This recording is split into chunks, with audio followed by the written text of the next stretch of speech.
नमस्कार दोस्तों, आज हम आपके लिए आए रहे हैं पाठ योजना 3 जो हमारी ज्योग्राफी की पाठ योजना तीसरी है। वो इस प्रकार से है।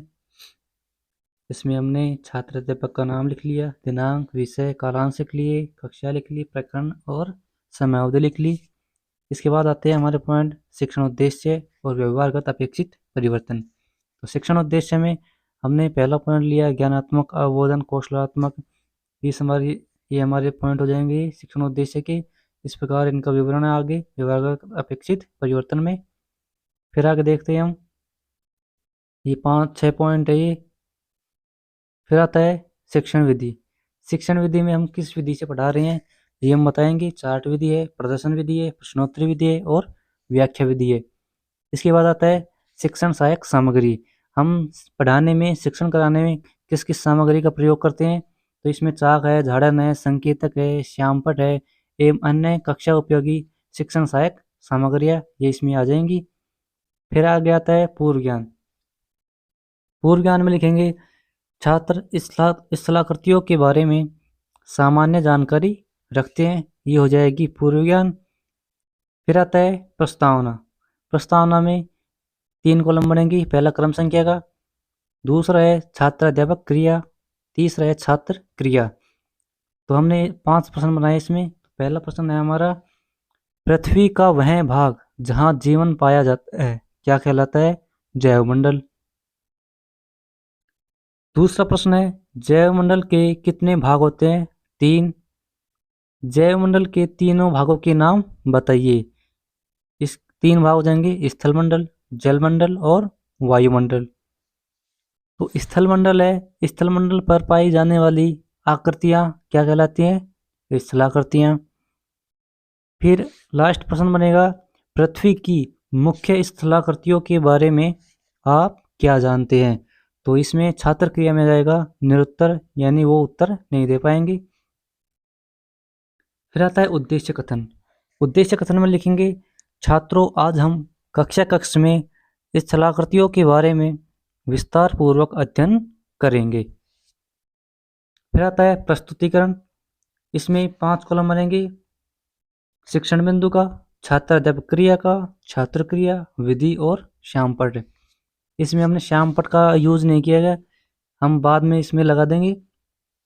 तो आपको ध्यान रखना है, इसमें श्यामपट का जो ब्लैक शीट आती है उस पर जो व्याख्या दे रखी है इसमें छात्र अध्यापक कथन, इसमें से कुछ पॉइंट यहाँ पर श्यामपट पर लिख देंगे। इस प्रकार हमारा श्यामपट भी तैयार हो जाएगा। इसमें नहीं लगा रखा।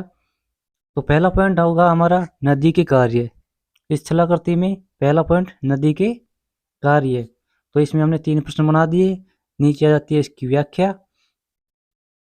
फिर आता है बोध प्रश्न। बोध प्रश्न 2 लिए इसमें 2 बनाए हैं। पहला प्रश्न है, नदी के बड़े मोड़ों को क्या कहा जाता है? विसर्प। नदी के उत्थित तटों को कहा जाता है तटबंध। इस प्रकार से फिर आगे ऐसे ही 5 कॉलम बनेंगे। और दूसरा पॉइंट रहेगा हमारा समुद्री तरंग के कार्य।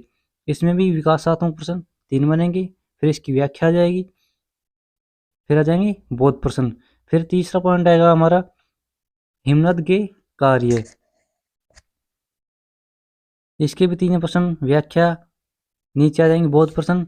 यहाँ पर हम बोध प्रश्न या पुनरावर्ती प्रश्न भी लिख सकते हैं। तो यहाँ पर 2 प्रश्न है, हिमनद किस प्रकार की नदियाँ होती है? बर्फ की नदियाँ। हिमनदों के निक्षेप को क्या कहा जाता है? हिमोड। फिर आते हैं मूल्यांकन प्रश्न। तो हमने इसमें पहला प्रश्न बनाया है, नदी के उत्थित तटों को कहा जाता है? ए तटबंध, ब डेल्टा, से बीहड़ और द है कुछ नहीं। तो दूसरा प्रश्न हो जाएगा हमारा फिर, समुद्री तरंगों के अपर्दन एवं निक्षेपण से खालिस्तान का निर्माण होता है। तीसरा प्रश्न है, हिमनद बर्फ की नदियां होती हैं, सत्य या असत्य? इसमें सत्य और असत्य चूज करना है। चौथा प्रश्न बनेगा हमारा, हिमनदों के निक्षेप को क्या कहा जाता है? अंत में हम लिख देंगे गृह कार्य प्रश्न के 2 प्रश्न बनाए यहाँ पर, नदी के कार्यों की समीक्षा कीजिए।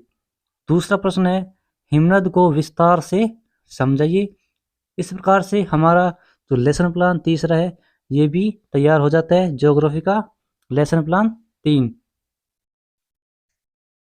अगर आपको कुछ समझ में ना आए तो आप कमेंट कर सकते हैं और चैनल को सब्सक्राइब करना ना भूलें। वीडियो को लाइक करें। धन्यवाद।